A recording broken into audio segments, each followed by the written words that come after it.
Bonjour et bonsoir à tous les passionnés de bodybuilding et bienvenue sur Moss Musclar.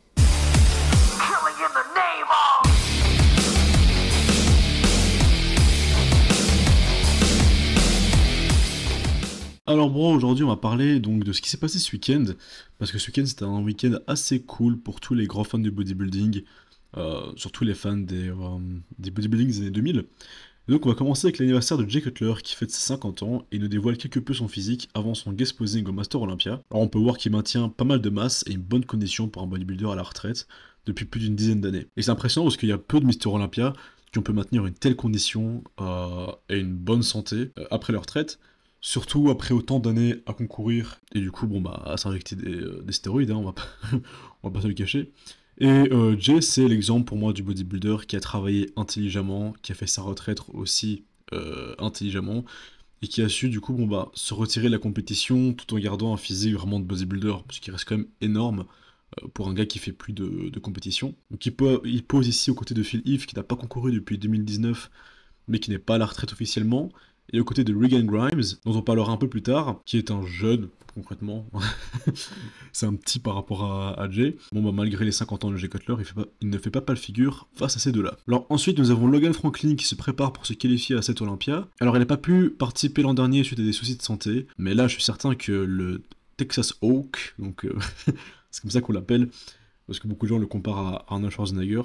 Donc je suis certain qu'il mettra tout le monde d'accord cette année, avec son double biceps digne des plus grands culturistes du Golden Era. Il a un pic juste magnifique, en plus aux deux biceps, pas uniquement un seul comme Arnold Schwarzenegger. De là il a vraiment une symétrie parfaite, quasiment parfaite. C'est un des plus beaux athlètes classiques physiques, un très bon poseur aussi. Et juste regarder à la condition, il a des veines de partout, on dirait une carte du Mississippi qui part de son pec jusqu'à ses jambes.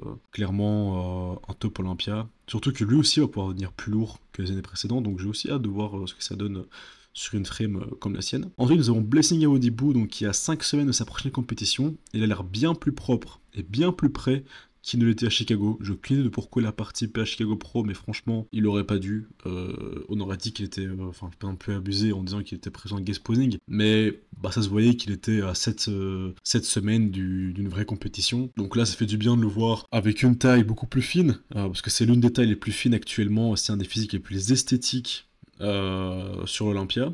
Et sa condition, en général, est au top niveau. Et voilà, c'est agréable de voir qu'il reprend les choses en main et que c'était pas dû à des problèmes qu'il a pas pu gérer, mais c'est sûrement parce qu'il a voulu monter sur scène trop vite, il a dû se dire que c'était un show facile entre guillemets pour lui. Et donc ensuite le gros sujet de la vidéo, donc on a Ronnie et Arnold qui s'entraînent ensemble en extérieur à l'ancienne, au Gold Gym, et on peut voir deux icônes représentant deux ères différentes du bodybuilding, deux GOATs, deux légendes du culturisme partager ce que l'on fait tous. Et moi je trouve ça super agréable de voir qu'après toutes ces décennies, ils sont toujours là, ils ont toujours la passion pour le sport malgré le problème de santé, surtout Ronnie Coleman. Pour le souligner ici, je crois Arnold il a 76 ans, Ronnie Coleman il a 59 ans, donc ils ont plus de 15 ans de différence, et on a l'impression que Ronnie est plus âgé que lui. Bon bien sûr si vous connaissez un petit peu le body, vous savez pourquoi elle est dans cet état. Mais voilà, malgré tout, le gars il est toujours là, il est toujours en train de s'entraîner à fond, il nous lâche des yep body, de lightweight pendant la séance, donc voilà, pour moi je trouve ça quand même cool, je trouve ça un peu mignon. De voir Ronnie comme ça s'amuser encore au Gold Gym avec Arnold. Et du coup, dites-moi un peu pour vous, c'est qui le GOAT entre Arnold Schwarzenegger et Ronnie Coleman? Parce qu'il faut dire que Arnold a eu un impact de dingue sur le bodybuilding. C'est en partie grâce à lui qu'il s'est devenu aussi populaire. C'est pas mainstream non plus. C'est clairement Schwarzenegger qui a donné autant de visibilité au bodybuilding à l'époque des années 70 et des années 80 avec le film Pumping Iron. Donc voilà, l'impact de Schwarzenegger, elle est inégalée. D'un autre côté, Ronnie Coleman, c'est 8 fois Mister Olympia. C'est le bodybuilder le plus fort qui ait jamais existé. C'est un gars qui aujourd'hui, s'il remontait sur scène avec le physique qu'il avait, gagnerait hyper facilement. Et je pense que depuis qu'il a pris sa retraite, aucun bodybuilder qui est monté sur scène à Olympia ne pourrait rivaliser avec le Ronnie de 1999, 98, 2002, enfin bref, aucun des Ronnie Coleman.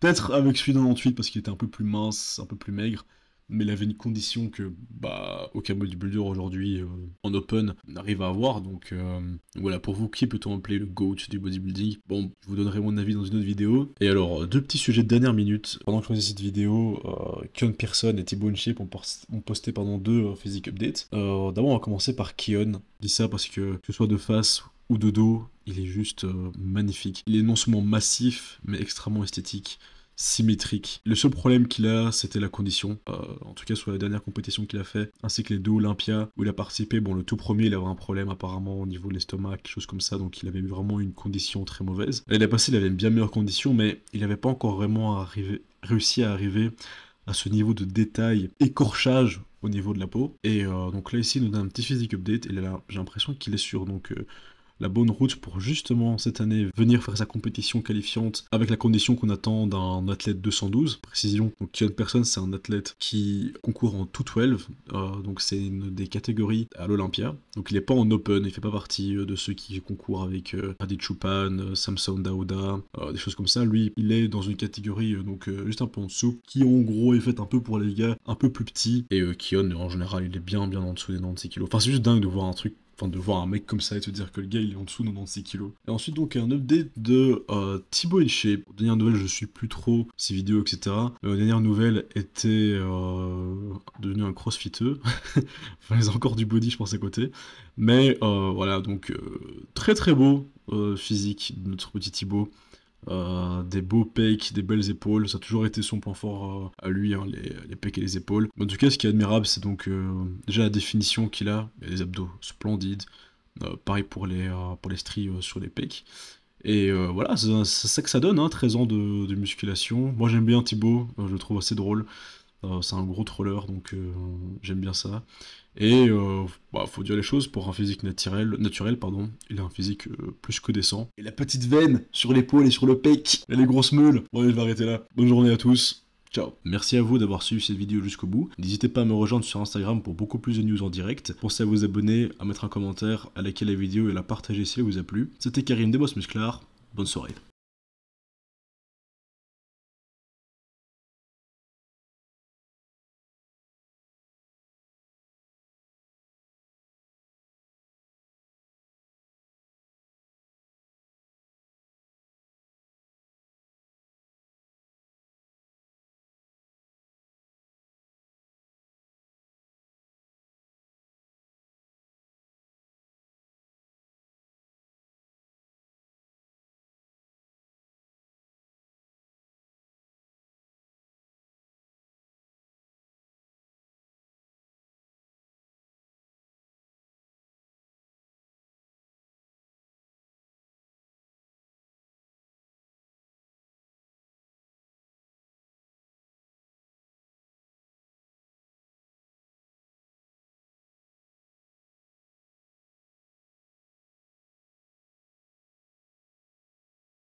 Et voilà, ce sera tout pour aujourd'hui. Alors, vidéo vraiment un peu plus courte. C'était juste pour vite fait vous donner les petites news du week-end passé.